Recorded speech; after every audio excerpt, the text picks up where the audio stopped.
اعوذ باللہ من الشیطان الرجیم، میں پناہ مانگتی ہوں اللہ تعالیٰ کی شیطان مردود کے شر سے۔ بسم اللہ الرحمن الرحیم، میں شروع کرتی ہوں اللہ تعالیٰ کے بابرکت نام سے جو بڑا مہربان نہایت رحم کرنے والا ہے۔ ہمارا آج کا سبق سورۃ البقرہ کی آیت نمبر 145 اور 17ویں رکوع سے شروع ہوگا۔ وَلَئِن اور البتہ اگر اتیتا آپ لائیں الذین ان لوگوں کے پاس اوتو دی گئی ہے جنہیں الکتاب کتاب، یعنی اہل کتاب کے پاس اگر آپ لائیں، کیا لائیں؟ بکلی ہر طرح کی آیت نشانیاں، ما تبعو تو نہیں یہ پیروی کریں گے قبلتک آپ کے قبلہ کی، وما اور نہیں انتا آپ بتابعن پیروی کرنے والے قبلتہم ان کے قبلہ کی، وما بعضهم اور نہیں ہے ان کا بعض بتابعن پیروی کرنے والا قبلت بعض کے قبلہ کی۔ وَلَئِن اور البتہ اگر اتبعتا آپ پیروی کریں گے اہواءہم ان کی خواہشات کی، من بعدی بعد اس کے ما جاءکا جب آ گیا آپ کے پاس من العلم علم میں سے، انکا بے شک آپ اذن اس وقت لمن الظالمین البتہ ظالموں میں سے ہوں گے۔ نوٹ کریں، اس کی تفسیر سن لیں، بالکل واضح ہے۔ نبی علیہ السلام کو مخاطب کر کے اللہ تعالیٰ کیا کہہ رہے ہیں کہ اگر آپ یہود و نصارہ کے سامنے ہر قسم کی دلیل نشانی لے کر آ جائیں تب بھی آپ کے قبلے کو قبول نہیں کریں گے، کیونکہ ان کی مخالفت دلیل کی کمی کی وجہ سے تو ہے ہی نہیں نا، عناد اور ضد کی وجہ سے ہے۔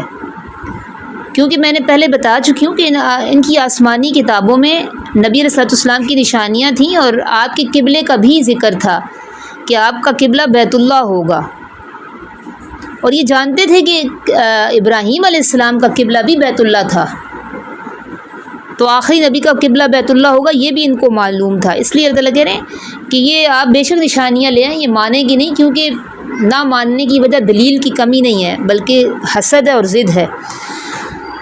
وما انت بتابع قبلتہم آپ بھی ان کے قبلے کی پیروی کرنے والے نہیں ہیں، کیونکہ بیت اللہ کو تو اللہ نے خود مقرر کر دیا نا، مستقل ایک قبلہ اللہ نے مقرر کر دیا قیامت تک، لہٰذا اب اس میں تبدیلی کی کوئی گنجائش نہیں، تو آپ بھی ان کے قبلہ کی پیروی کرنے والے نہیں ہیں۔ آگے وما بعضهم بتابع قبلۃ بعض، ان میں سے بعض ان میں سے جو یہود و نصارہ یہ آپس میں بھی ایک دوسرے قبلہ کی پیروی کرنے والے نہیں ہیں۔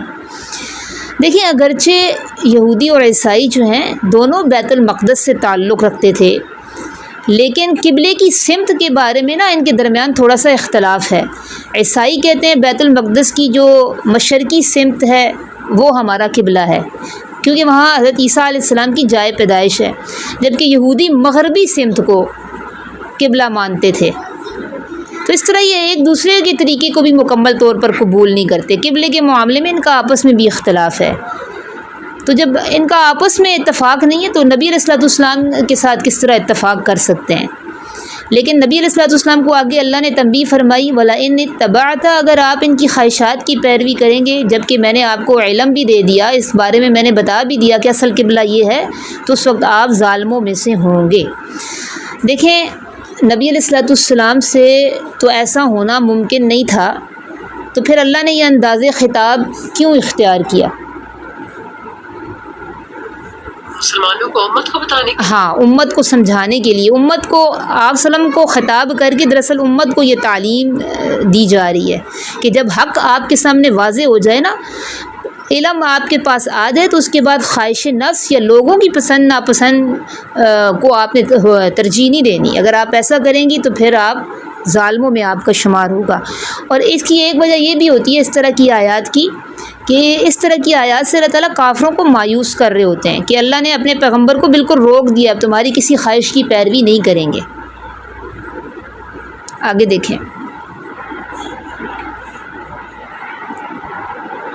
الذین جو لوگ آتینا دی ہے ہم نے ہم ان کو الکتابہ کتاب، یعنی اہل کتاب ہی کو اللہ تعالیٰ کہہ رہے ہیں، یعرفونہ وہ پہچانتے ہیں ہو اس نبی کو۔ اچھا یہاں ہو پروناؤن ہے نا، اس کے بارے میں مفسرین کہتے ہیں یہ جو ہو ضمیر ہے یہ نبی پاک صلی اللہ علیہ وسلم کی طرف بھی لوٹ سکتی ہے، قرآن مجید کی طرف بھی لوٹ سکتی ہے، اور قبلہ کی طرف بھی ہو سکتی ہے، یعنی یہ تینوں احتمال ہو سکتے ہیں، کیونکہ ان تینوں کا تذکرہ ان کی کتابوں میں نا، وہ پہچانتے تھے جو لوگ دی ہے ہم نے ان کو کتاب، وہ پہچانتے ہیں اس نبی کو، یا پہچانتے ہیں اس قرآن کو، یا پہچانتے ہیں اس قبلہ کو جو لوگ۔ لیکن زیادہ مفسرین نے اس پہ نا کیا کیا، نبی علیہ السلام کی ذات کے لیے جو لوگ دی ہے ہم نے ان کو کتاب، وہ پہچانتے ہیں اس نبی کو، کما جیسا کہ یعرفون وہ پہچانتے ہیں ابناءہم اپنے بیٹوں کو، وَإِنَّ اور بے شک فریقاً ایک گروہ منہم ان میں سے یعنی اہل کتاب میں سے، لَيَكْتُمُونَ الْحَقَّ، کتمان کس کو کہتے ہیں؟ چھپانا، البتہ وہ چھپاتے ہیں حق کو، وَهُمْ يَعْلَمُونَ اور وہ جانتے ہیں، الحق یہ حق ہے یعنی یہ قبلہ کی تبدیلی حق ہے، من ربک آپ کے رب کی طرف سے، فلا تکونن پس نہ آپ ہرگز ہو جائیں، من الممترین شک میں پڑھنے والوں میں سے۔ یہ دونوں آیات اپنے پڑھ لی، اب نوٹ کریں، اس کی تفسیر سن لیں۔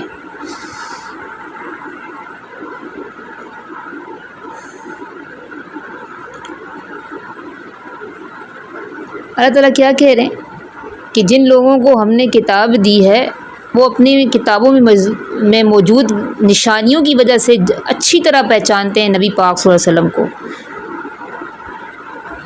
اور ایسے پہچانتے ہیں جیسے کہ وہ پہچانتے ہیں اپنے بیٹوں کو۔ انسان کا اپنا بیٹا جو اس کے گھر میں پلا بڑا ہو وہ اس سے مخفی تو نہیں رہتا، وہ مجمع میں ہو یا کسی پردے کے پیچھے ہو، باپ اسے پہچان لیتا ہے نا۔ اس طرح اہل کتاب بھی نبی پاک صلی اللہ علیہ وسلم کی نبوت کو اور آپ صلی اللہ علیہ وسلم کی نشانیوں کو خوب جانتے تھے، کوئی شک ہی نہیں تھا ان کو۔ اس کے بعد اللہ نے فرمایا وَإِنَّ فَرِيقًا مِّنْهُمْ لَيَكْتُمُونَ الْحَقَّ وَهُمْ يَعْلَمُونَ، اس کے باوجود ان میں سے ایک گروہ ایسا تھا جس کا رویہ کیا تھا کہ جان بوجھ کر حق کو چھپا لیتے تھے، یعنی آپ صلی اللہ علیہ وسلم کی صفات، آپ کی نبوت کی نشانیاں اور کعبۃ اللہ قبلہ ہوگا، اس کے بارے میں موجود حقائق کو پہچانتے تھے لیکن اس کے باوجود چھپا لیتے تھے۔ وَهُمْ يَعْلَمُونَ اور وہ جانتے بھی تھے، یعنی ان کا یہ طرز عمل لا علمی کی وجہ سے نہیں تھا بلکہ جانتے بوجھتے چھپا لیتے تھے۔ پھر یہ کعبے کی تبدیلی بھی، الحق من ربک، کعبے کی تبدیلی یعنی بیت المقدس کے بجائے بیت اللہ کو قبلہ مقرر کیا جانا، یا پھر نبی پاک صلی اللہ علیہ وسلم کی نبوت، یہ سب حق ہے آپ کے رب کی طرف سے۔ تو اور چونکہ یہ حکم اللہ کا ہے اس لیے فلا تکونن من الممترین، شک میں پڑھنے والوں میں سے نہ ہو جائیں۔ اور ظاہری بات ہے نبی پاک صلی اللہ علیہ وسلم کو کوئی شک نہیں تھا، یہاں پھر وہی بات آ جاتی ہے کہ خطاب اگرچہ نبی پاک صلی اللہ علیہ وسلم کو ہے لیکن در حقیقت امت کو تعلیم دی جا رہی ہے کہ جب اللہ کی طرف سے کوئی حکم آ جائے، کوئی دلیل سے کوئی چیز واضح ہو جائے تو لوگوں کی مخالفت دیکھ کر پھر شک میں مبتلا نہیں ہونا، ٹھیک ہے۔ بسا اوقات ایسا ہوتا ہے نا کسی مسئلے کے بارے میں ہمارے پاس دلیل موجود ہوتی ہے، علم موجود ہوتا ہے، لیکن ہم اس وجہ سے اس پر عمل نہیں کر رہے ہوتے کہ اکثریت ہمیں اس کے خلاف نظر آ رہی ہوتی ہے۔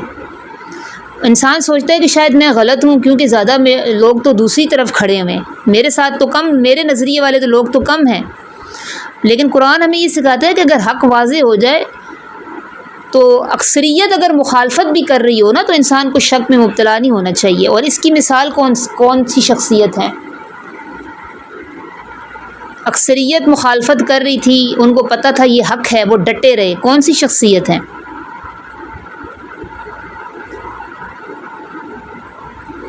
حضرت ابراہیم علیہ السلام ہے نا، پوری حضرت ابراہیم علیہ السلام، پوری قوم ایک طرف تھی، آپ اکیلے ایک طرف کھڑے ہوئے تھے، لیکن کبھی یہ نہیں سوچا کہ سارے لوگ ایک طرف ہیں تو شاید وہ صحیح ہوں گے، بلکہ دلیل اور یقین کے ساتھ حق پر ثابت قدم رہے۔ لہذا مومن کا رویہ بھی یہی ہونا چاہیے۔ اگلی آیت دیکھیں،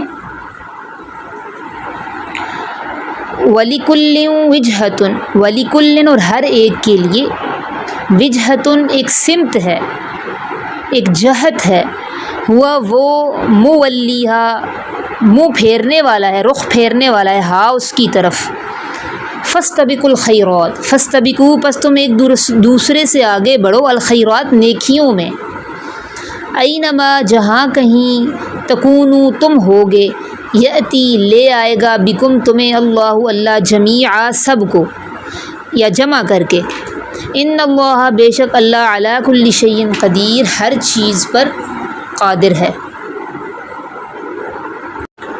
اس سے ہمیں پتہ چلتا ہے کہ ہر قوم کے لیے ایک سمت اور جہت اللہ نے مقرر کی، ٹھیک ہے، جس کی طرف وہ رخ کرتی تھی۔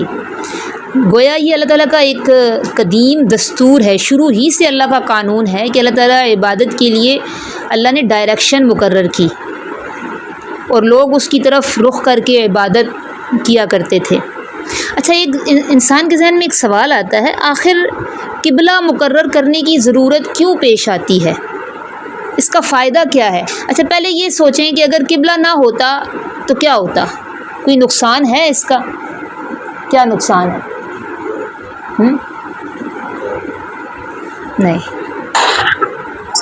لوگ ایک دوسرے کے سامنے، مطلب جیسے ہم نماز پڑھ رہے ہوتے ہیں، ہم کسی کو دیکھیں، کسی کو قبلے کا رخ معلوم نہیں ہے تو وہ ایک دوسرے کے مطلب اپوزٹ ہاں، پڑھ رہے ہوتے ہیں۔ ہر بندہ اپنا ایک جہت ہوتی ہے اس کی، اور مرکزیت نظر نہ آتی ہے نا، ایک سینٹر، ایک وحدت دیتی ہے نا یہ چیز، مرکزیت نظر آتی ہے۔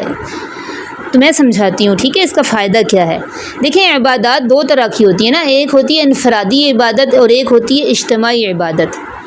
انفرادی عبادت میں جب ہم اکیلے عبادت کر رہے ہوں تو اگر ڈائریکشن متعین نہ بھی ہوتی تو انسان کسی بھی طرف رخ کر کے اللہ تعالیٰ کو یاد کر سکتا تھا، کیونکہ اللہ تعالیٰ کسی ایک سمت میں تو محدود نہیں ہے، وہ اپنے قدرت، اپنے علم اور احاطہ کے اعتبار سے اللہ تعالیٰ ہر جگہ موجود ہے۔ مشرق کا بھی ہے رب وہی ہے، مغرب کا بھی ہے، شمال کا بھی، جنوب کا بھی۔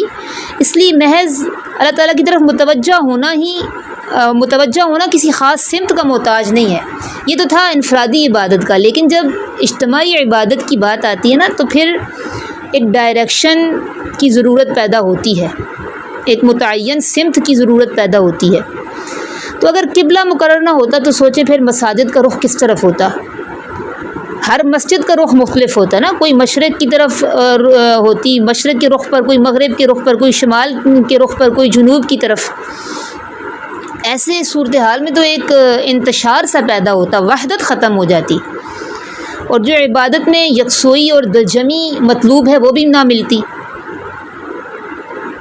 تو اجتماعی عبادت میں لوگوں کا ایک مرکز میں جمع ہونا یہ ضروری ہے تاکہ وحدت نظر آئے، مرکزیت نظر آئے۔ اس لیے اللہ تعالیٰ نے جہت مقرر کی، اور قبلہ جو اللہ نے مقرر کیا نا، یہ دراصل سمت توجہ کا نام ہے، یعنی وہ رخ جس کی طرف متوجہ ہو کر عبادت کی جائے، ورنہ ہم قبلے کی عبادت نہیں کر رہے ہوتے، عبادت اللہ کی کر رہے ہوتے ہیں۔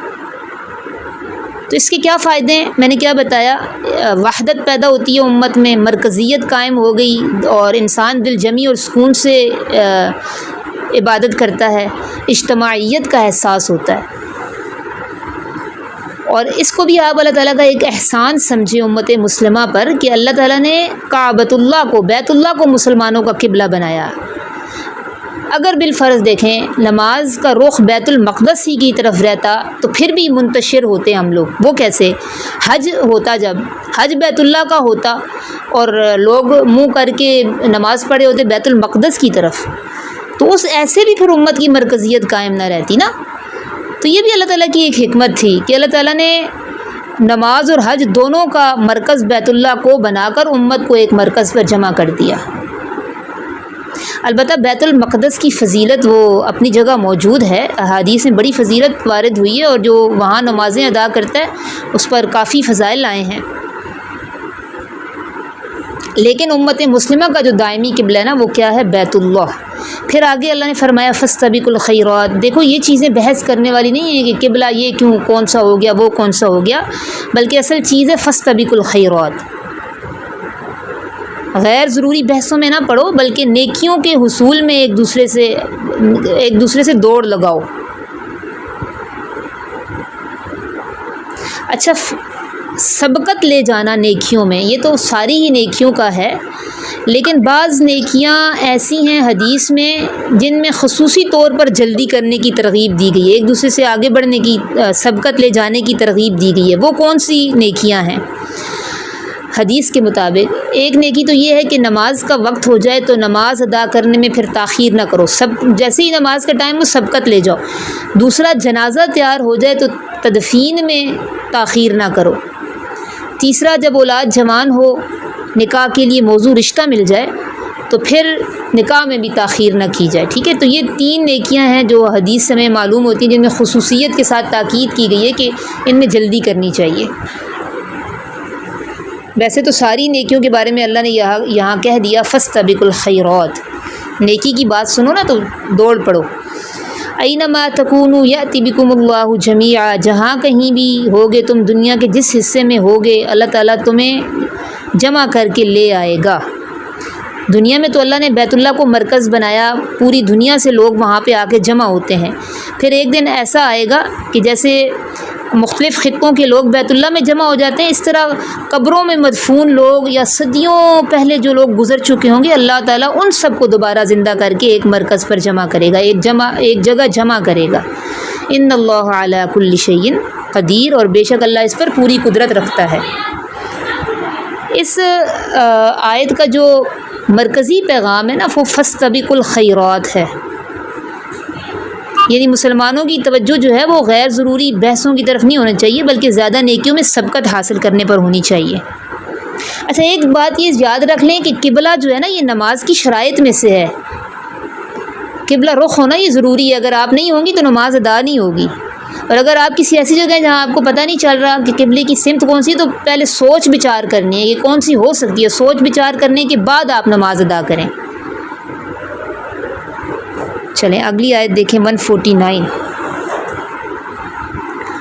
وَمِنْ حَيْثُ، اور جہاں کہیں سے خرجتا آپ نکلیں، فولی، پس آپ پھیر لیں، وجہ کا اپنا چہرہ مبارک، شطر المسجد الحرام، مسجد حرام کی سمت، وَإِنَّهُ، اور بے شک یہ للحق، البتہ حق ہے، من ربک، آپ کے رب کی طرف سے، وَمَا اللَّهُ بِغَافِلٍ عَمَّا تَعْمَلُونَ، اور نہیں ہے اللہ بے خبر ان کاموں سے جو تم کرتے ہو۔ اللہ تعالیٰ نے یہ نہیں فرمایا کہ جہاں کہیں تم ہو تو عین کعبہ کی طرف رخ کرو، بلکہ اللہ نے فرمایا شطر المسجد الحرام، سمت رخ جو ہے وہ مسجد حرام کی سمت ہو۔ اس طرح اللہ تعالیٰ نے امت کے لیے آسانی پیدا فرما دی۔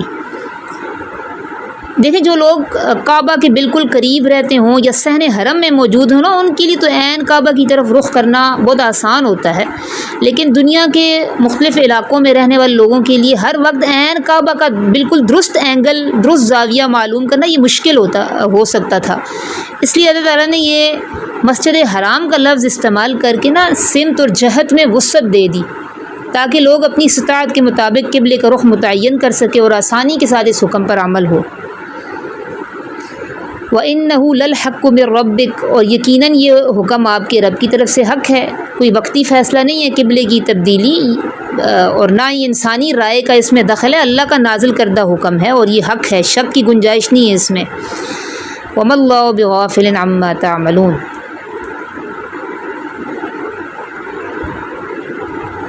تو اس آیت سے کیا پتہ چلتا ہے کہ سفر اور حضر دونوں حالتوں میں اللہ کے اس حکم کی پابندی کرنی ہے۔ وَمِنْ حَيْثُ، اور جہاں کہیں سے خرجتا آپ نکلیں، فولی، پس آپ پھیر لیں، وجہ کا اپنا چہرہ مبارک، شطر المسجد الحرام، مسجد حرام کی سمت، وَحَيْثُ ما، اور جہاں کہیں کو تم ہو تم، فولو، پس تم بھی پھیر لو، وجوہکم، اپنے چہرے، شطرہ، اسی سمت، اللہ، تاکہ نہ یکونا ہو لوگوں، للناسی، لوگوں کے لیے، علیکم، تمہارے خلاف، حجتن، کوئی حجت، کوئی دلیل، الا الذین ظلموا منہم، سوائے ان لوگوں کے جنہوں نے ظلم کیا ہے ان میں سے، یعنی ظالم لوگ اب بھی حجت کریں گے۔ اللہ نے تو یہ قبلہ مقرر کر دیا تاکہ لوگوں کی کوئی حجت نہ رہے، لیکن ظالم اب بھی دلیل پیش کریں گے، حجت کریں گے۔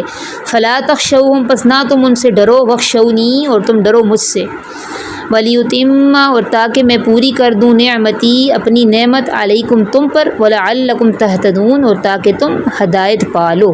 یعنی اس آیت میں اللہ تعالیٰ 3 وجہ بتا رہے ہیں قبلہ مقرر کرنے کی، تاکہ نہ رہے لوگوں کے لیے تمہارے خلاف کوئی حجت، دوسرا وَلِيُتِمَّ نِعْمَتِي عَلَيْكُمْ، اور تیسرا وَلَعَلَّكُمْ تَهْتَدُونَ۔ چلیں نوٹ کریں، پھر تفسیر میں بتاتی ہوں، تاکہ میں پوری کر دوں اپنی نعمت تم پر اور تاکہ تم ہدایت پالو۔ یہ تیسری مرتبہ اللہ تعالیٰ تکرار کر رہے ہیں نا اس حکم کی، تو یہ بار بار تکرار یہ اور تاکید نا اس حکم کی اہمیت اور فضیلت کو واضح کر رہا ہے۔ اس لیے تو یہ نماز کی شرائط میں سے ہے قبلے کی طرف رخ کرنا۔ نبی پاک صلی اللہ علیہ وسلم کو اللہ تعالیٰ کیا کہہ رہے ہیں، جہاں کہیں سے بھی آپ نکلیں اپنا رخ مسجد حرام کی طرف کریں، پھر عام مسلمانوں کو بھی یہی حکم ہے۔ تو اس سے پتہ چلتا ہے کہ سفر ہو، حضر ہو، ہر حالت میں نماز کے وقت قبلہ رخ ہونا یہ ضروری ہے۔ اور قبلے کی تبدیلی کی پہلی حکمت اللہ نے کیا بتائی، لِأَلَّا يَكُونَ لِلنَّاسِ عَلَيْكُمْ حُجَّةٌ، یعنی یہ حکم میں اس لیے دے رہا ہوں تاکہ لوگوں کے پاس تمہارے خلاف کوئی اعتراض، کوئی حجت باقی نہ رہے۔ کیوں؟ دیکھیں اگر اللہ تعالیٰ قبلہ تبدیل نہ کرتے نا تو یہود و نصارہ کی کتابوں میں موجود تھا، پھر وہ اعتراض کرتے کہ اگر تم واقعی ملت ابراہیمی پر ہو تو ابراہیم علیہ السلام کا قبلہ تو بیت اللہ ہے، تم بیت المقدس کی طرف کیوں رخ کر کے نماز پڑھ رہے ہو؟ اور یہ بھی اعتراض کر سکتے تھے کہ ہماری کتابوں میں تو تمہاری نشانی یہ لکھی ہوئی ہے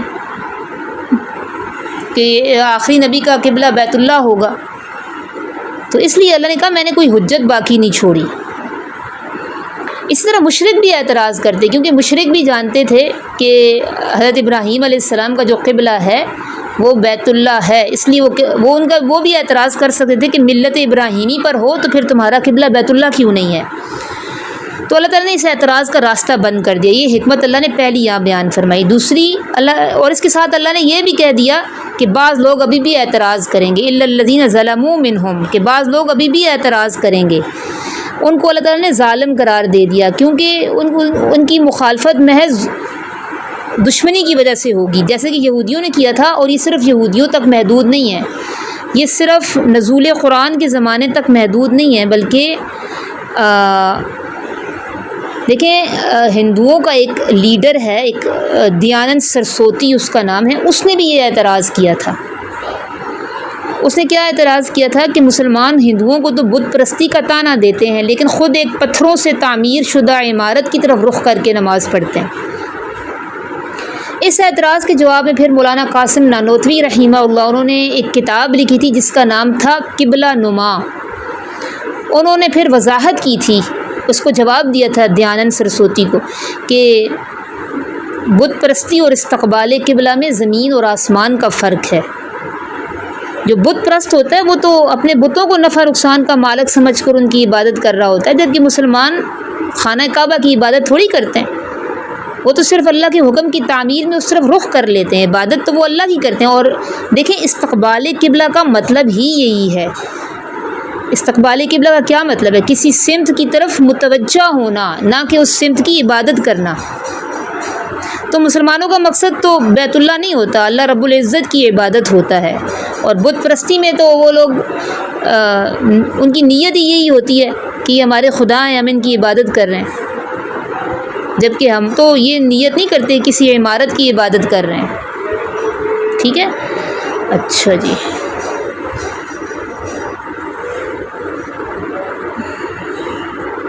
آگے فلا تخشوہم واخشونی، ایسے ظالموں سے مت ڈرو بلکہ مجھ سے ڈرو۔ کتنی ہی مخالفت کریں لوگ، کتنی ہی بڑی اکثریت کسی بات کے خلاف ہو جائے، حق آ گیا نا تو مسلمان اس پر ثابت قدم رہیں۔ اور دوسری حکمت اللہ نے یہ بتائی قبلے کی تبدیلی کی، وَلِيُتِمَّ نِعْمَتِي عَلَيْكُمْ، میں نے اپنی نعمت تم پر مکمل کر دی ہے، یعنی یہ بھی اللہ کا ایک عظیم احسان ہے اس امت پر۔ کیا کیا احسانات اللہ نے گنوا دیے، 17واں اور یہ 18واں جو رکوع ہے اس میں سورہ بقرہ کے 17ویں اور 18ویں رکوع میں۔ ایک تو اللہ نے کہا کہ اس امت کو بہترین امت بنایا، امت وسط بنایا، پھر اللہ نے اس کے قبلے کو بھی افضل بنایا۔